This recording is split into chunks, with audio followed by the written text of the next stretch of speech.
السلام علیکم ورحمۃ اللہ وبرکاتہ۔ آج میں کرنے والا ہوں ریئیکشن ویڈیو، جو مفتی سلمان اجری صاحب کا بیان ہے اس کا میں ریئیکشن ویڈیو کرنے والا ہوں اور تمام مسلمانوں کو اس ویڈیو کو اور اس تقریر کو سننا بھی چاہیے اور سمجھنا چاہیے۔ حالات زندگی اور آج کے دور میں جو ہو رہا ہے اس کو سمجھنے کی بہت ضرورت ہے، جو کو سننا چاہیے اور اس پہ عمل پیرا ہونا چاہیے۔ تو شروع کرتے ہیں ریئیکشن ویڈیو۔ گجرات میں ہمارے متعلق کچھ ایوائر درج کی گئی اور اس کو لے کر کچھ لوگ پریشان، کیا ہوگا۔ میرے عزیزوں، تم کیوں اتنے گھبرائے ہوئے ہو، تم کیوں اتنے ڈرے ہوئے ہو؟ ہم نے تو سر جب اوکھلی میں رکھی دیا ہے تو مسل سے ڈرنا کیا ہے؟ حضور پاک صلی اللہ تعالیٰ علیہ وسلم کی بات کر رہا ہوں، کسی اور کے لیے نہیں۔ لوگوں کو یہ آج ہماری تقریر سے نکال کر کے مسالے لگا کر کے یوٹیوبر جو ہے پھیلاتے رہتے ہیں، انہوں نے یہ کیا، انہوں نے وہ کہا، انہوں نے وہ کیا، انہوں نے یہ کہا، یہ بھڑکاؤ بات۔ تم خود ہی بھڑک رہے ہو، ہم نہیں بھڑکا رہے۔ میں اگر آپ کے سامنے کہوں میاں مشہور شعر ہے کچھ دیر کی خاموشی ہے، میں آپ کو کہہ رہا ہوں ارے پورا سن تو لو، پورا سن لو۔ مشہور شعر ہے کچھ دیر کی خاموشی، اس کو میں نے تھوڑا سا بدلا، کچھ دیر کی خاموشی ہے پھر شور آئے گا، آج کتوں کا وقت ہے کل ہمارا دور ہے۔ اس شعر کو بولنے پر اب تو آزادی بھی نہیں رہ گئی۔ زبردستی کسی نے ٹویٹ کیا اور کہا انہوں نے ہماری قوم کو کتا کہا۔ میں نے کہیں کوئی لفظ کہا، نہ ہی میں نے کسی بھی قوم کا ذکر کیا، نہ ہی تمہارے گرو گھنٹال کا، نہ کسی بادشاہ کا، نہ کسی نیتا کا کہیں ذکر نہیں کیا۔ تم خود ہی کتا بننا چاہ رہے، تمہیں کیا کہا؟ ہم نے کہیں کوئی ذکر نہیں کیا ہے اور نہ آج ذکر کر رہا ہوں۔ میاں اگر کوئی کتا کہہ کر پکارے، آپ کیوں بھڑک رہے ہو؟ آپ کو تو اللہ نے انسان بنایا ہے، اس لیے میرے عزیزوں یہ جو ماحول بنایا گیا ہے ڈر اور خوف کا، میں یہ چاہتا ہوں کہ عشق مصطفیٰ جس کے سینے میں آئے، سب سے پہلا اثر یہ دکھاتا ہے عشق بے خوف ہو کر جیے، بے خوف ہو کر جینا چاہتا ہے۔ یہ تو تھے اعلیٰ حضرت جو سمندروں کی لہروں میں یہ اعلان کر رہے تھے۔ میں جو بات کہہ رہا تھا وہ یہی ہے، حالات جیسے بھی بگڑتے جائیں، خراب ہوتے جائیں، میں یہ کہتا ہوں طوفان کر رہا ہے میرے عزم کا طواف۔ دنیا سمجھ رہی ہے کشتی بھنور میں ہے، دنیا سمجھ رہی ہے کہ کشتی بھنور میں ہے، ارے کشتی بھنور میں نہیں، یہ طوفان میرے حوصلوں کا طواف کر رہا ہے، طوفان میرے حوصلوں کا طواف کر رہا ہے۔ وہ امام عشق و محبت تھا جو سمندروں کی لہروں میں اور موجوں میں بھی بے خوف ہو کر جیتا رہا، اور وہ جہاز بغیر ڈوبے جدہ کے ساحل پر لگ ہی گیا۔ پھر وہ بات پکی ہو گئی، جہاز چلانے والے کیپٹن کی بات رہ گئی، ہمارے کیپٹن کی بات اللہ نے رکھ لی، لاج رکھ لی۔ میرے عزیزوں، ان کے برادر گرامی ہیں حسن رضا بریلوی رحمت اللہ تعالی علیہ، امام زمن۔ وہ تو اور آگے بڑھ کر کے کہتے، وہ اور آگے بڑھ کر عشق کی ندیاں دیکھنا ہو تو بریلی کی سرزمین پر ہر ایک کا سینہ بھرا ہوا ہے، ہم یوں ہی وہاں کا ذکر نہیں کرتے، ہمارا کیا لینا دینا ہے، صرف اس لیے کہ ڈال دی قلب میں عظمت مصطفیٰ، اس لیے ذکر سب سے زیادہ ہوتا ہے۔ میرے عزیزوں، جنر کی سرزمین پر رہنے والے آپ لوگ، میں کرناٹک کی سرزمین سے تعلق رکھنے والا، بریلی سے ہمارے کون سے رشتے ہیں؟ ددیالی، ننیالی، سسرالی کوئی رشتے نہیں ہیں، لیکن ہمارا ایک رشتہ ہے جو سب سے پاورفل ہے، وہ عشق مصطفیٰ کا، وہ محبت مصطفیٰ کا۔ اور برادر اعلیٰ حضرت امام زمان کیا کہتے ہیں؟ اعلیٰ حضرت تو سمندر کی لہروں میں اور موجوں میں کہہ رہے تھے یا رسول اللہ آنے دو یا ڈبو دو، اب تو تمہاری جانب، کشتی تمہیں پہ چھوڑی، لنگر اٹھا دیے، لیکن بھائی چھوٹے ہیں، وہ کہہ رہے یہاں کے حالات تو یہاں کے حالات، قیامت کے بارے میں کہتے ہیں ڈھونڈا ہی کرے صدر قیامت کے سپاہی، ڈھونڈا ہی کرے صدر قیامت کے سپاہی، وہ کس کو ملے جو تیرے دامن میں چھپا ہو۔ ان کا یقین دیکھو، جو حضور کے دامن میں چھپا ہو اس کا کون کیا کرے، اس کا کون کیا کرے۔ یہ یقین پیدا کرتا ہے عشق مصطفیٰ، یہ یقین کا اعلیٰ درجہ پیدا کرتی ہے محبت مصطفیٰ.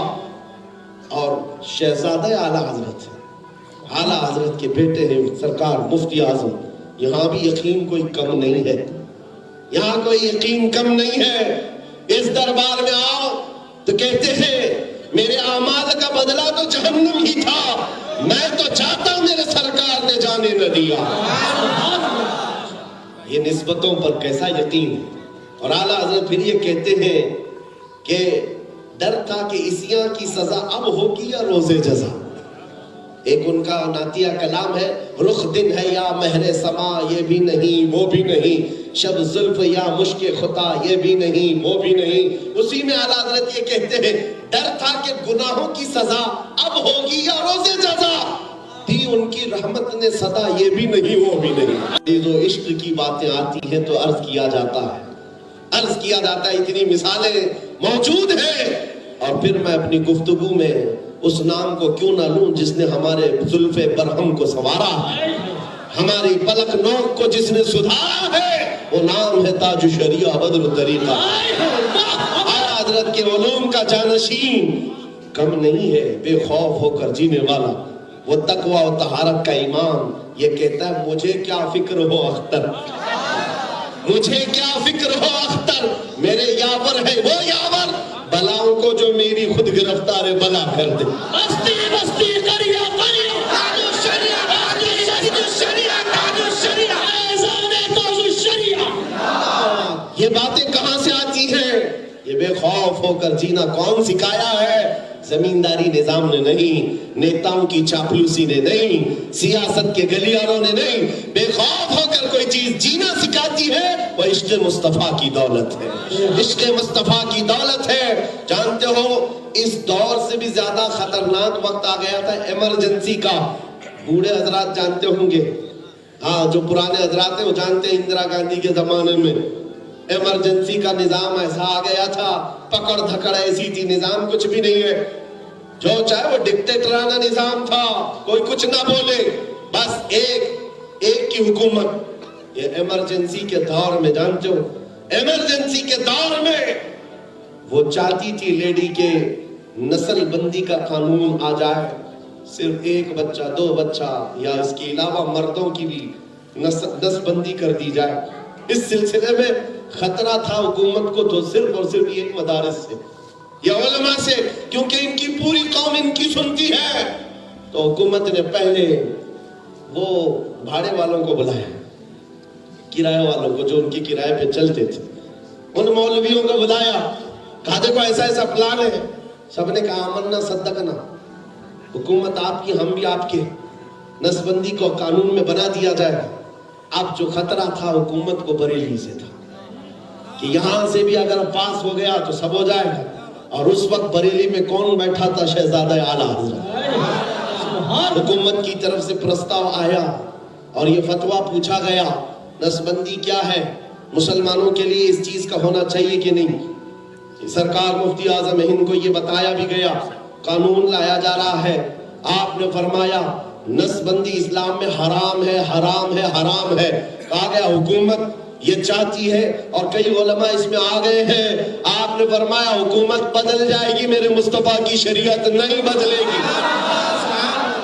اس دور میں جانتے ہو یہ فتویٰ جب نکلا تھا، جو بزرگ وہاں بریلی میں موجود ہیں وہ فرماتے ہیں اس فتوے کے پرنٹ کرنے پر بھی پابندی تھی. جس نے چھاپا تھا وہ پورا پریس جلا دیا گیا، اس کے پریس کے مالکان کو گرفتار کیا گیا، جنہوں نے دیواروں پر پوسٹر لگائے تھے اس فتوے کے ان کو گرفتار کیا گیا. لیکن قانون کو نہ بننا تھا نہ بنا. اور شہزادہ اعلیٰ حضرت کی زبان سے جو بات نکلی 2 سال نہیں گزرے تھے حکومت کا تختہ پلٹ ہی گیا. یہ بے خوف ہو کر جینے والا مفتی اعظم جو وقت کی طاغوتی طاقتوں سے آنکھوں میں آنکھیں ڈال کر بات کرنے والا کون ہوتا ہے؟ عاشق رسول ہی ہو سکتا ہے. عشق مصطفیٰ بے خوف ہو کر جینا سکھاتی ہے. میرے عزیزوں آج تمہارے دلوں کے اندر یہ چیز میں دینا چاہتا ہوں کہ اپنے دلوں کو حضور کے لیے رکھ لو. اعلیٰ حضرت فرماتے ہیں دل ہے وہ دل جو تیری یاد سے معمور رہا. سر ہے وہ سر جو تیرے نام پہ قربان گیا. انہیں جانا انہیں مانا نہ رکھا غیر سے کام, للہ الحمد میں دنیا سے مسلمان گیا. عزیزان گرامی وقار, حالات کی پیچیدگیاں, حالات کی خرابیاں, لوگ بار بار ہمیں یہ توچن دیتے ہیں, تانا مارتے ہیں کہ تمہارے حالات اتنے خراب ہو گئے, اب کیا ہوگا, تب کیا ہوگا. میاں ہم کہتے ہیں ہم یہ تاریخ تو 1400 سال سے پڑھتے آ رہے ہیں. ہم نے کربلا بھی سنا ہے, ہم نے بدر بھی سنا ہے, احد بھی سنا ہے, خندق بھی سنا ہے. اسلام کو ختم ہونا تھا تو شہزادہ رسول کے قتل پر کربلا میں ختم ہو جاتا, اسلام ختم ہو جاتا. لیکن اسلام کی یہ اس کی آئیڈینٹی ہے, اس کی اسپیشلٹی ہے, اسلام زندہ ہوتا ہے ہر کربلا کے بعد. اور اس کی خصوصیت ہے, اسلام زندہ ہوتا ہے ہر کربلا کے بعد. اس پر بھی کچھ لوگوں کو آپتی ہے. میرے اس بیان کو بھی لے کر کے کہا ہے بھڑکاؤ بیان ہے. انہوں نے کہا ہے ابھی کربلا کا آخری میدان باقی ہے. یہ تو میرے دین کی سچائیاں ہیں. نبی پاک صلی اللہ تعالیٰ علیہ وسلم نے جو بشارت دی ہے کیا میں وہ بھی نہیں بیان کروں گا؟ حضور نے فرمایا قیامت کے قریب سورج پچھم سے نکلے گا. حضور کی بات پر یقین ہے یا نہیں؟ نبی پاک صلی اللہ علیہ وسلم نے فرمایا قیامت کے قریب دجال آئے گا. حضور کی بات پر یقین ہے یا نہیں؟ نبی پاک صلی اللہ تعالیٰ علیہ وسلم نے فرمایا یاجوج ماجوج آئیں گے, پوری دنیا میں فساد مچائیں گے. حضور کی بات پر یقین ہے یا نہیں؟ میرے آقا نے فرمایا قیامت کے قریب عیسیٰ علیہ السلام نازل ہوں گے اور یہاں پر حکومت بھی کریں گے. اس پر یقین ہے یا نہیں؟ یہ میرے دین کی تعلیمات ہے, کیا میں اس کو بھی نہ بیان کروں؟ انہی نشانیوں میں میرے آقا نے یہ بھی فرمایا قیامت کے قریب ایک بہت بڑی جنگ ہوگی جس کو الملحمۃ الکبریٰ کہا گیا. 80 جھنڈوں کے نیچے دشمنان اسلام لڑنے کے لیے آئیں گے مومنین سے, اور یہ میدان جنگ شام کا علاقہ دمشق کا ہوگا جہاں 3 دن تک ایسی جنگ ہوگی. حضور فرماتے پہلے دن مسلمانوں میں مومنین میں 1/3 لوگ, 1/3 لوگ میدان چھوڑ کر بھاگ جائیں گے, میدان چھوڑ کر بھاگ جائیں گے. سنو میرے آقا نے پھر کیا فرمایا, ارشاد فرماتے ہیں وہ دنیا کے سب سے بدترین لوگ ہوں گے, اللہ کے عذاب میں گرفتار ہوں گے. اور دوسرے دن میرے آقا فرماتے ہیں 1/3 1/3 تو قتل ہو چکے ہوں گے, شہید ہو جائیں گے. حضور فرماتے ہیں وہ روئے زمین کے سب سے افضل شہید ہوں گے. سبحان اللہ. اور باقی جو 1/3 بچے ہوں گے, آخری 1/3 حصہ, حضور فرماتے اللہ ان کو فتح مبین عطا فرمائے. فتح دیکھنے کے لیے 2 چیزیں دیکھنی پڑیں گی. حضور کے فرمان کا مطلب میں آپ کو بتاؤں مفہوم, فتح تک پہنچنے کے لیے 2 چیزیں دیکھنی پڑیں گی. پہلی چیز اپنوں کی کچھ غداریاں بھی دیکھنی پڑے گی, دوسری چیز اپنوں کی کچھ شہادت بھی دیکھنی پڑے گی. کچھ اپنے غدار ہو کر بھاگیں گے اور کچھ اپنے قتل ہو جائیں گے, شہید ہو جائیں گے. یہ 2 چیزیں جب ہو جائیں تو پھر تیسری منزل ہے اللہ فتح عطا کرے گا. میرے عزیزو, یہ حضور کے فرامین ہے, کیا ہم یہ بھی نہیں بیان کریں؟ اس پر بھی کہتے ہیں کہ یہ جنگ کا واتاورن پیدا کر رہے ہیں. آپ کیوں اپنے اوپر لیتے ہیں میرے بھائی, ساری چیزیں اپنے اوپر کیوں لیتے ہیں؟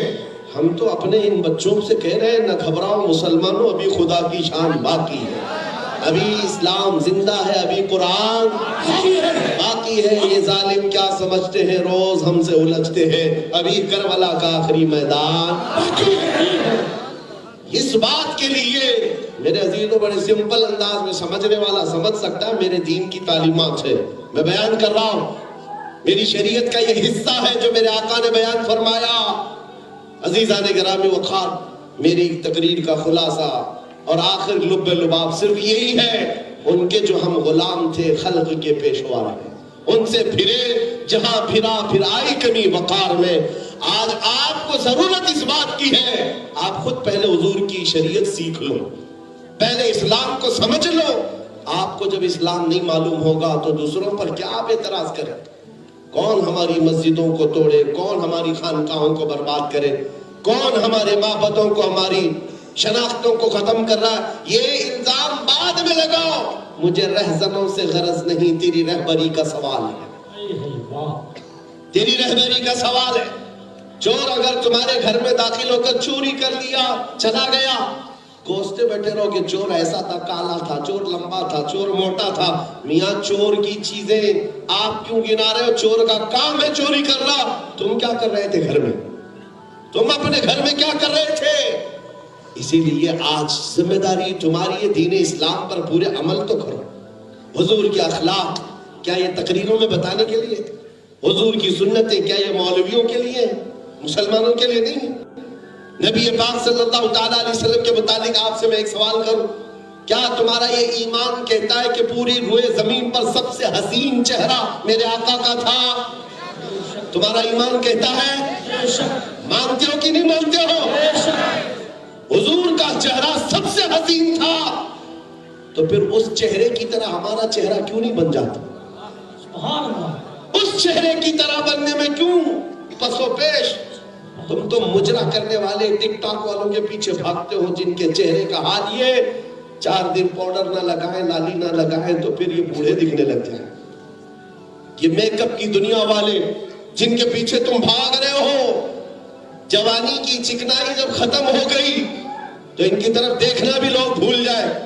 میرے عزیزو، وہ غازہ حاصل کرو جو عشق مصطفیٰ سے آتا ہے، محبت مصطفیٰ سے آتا ہے.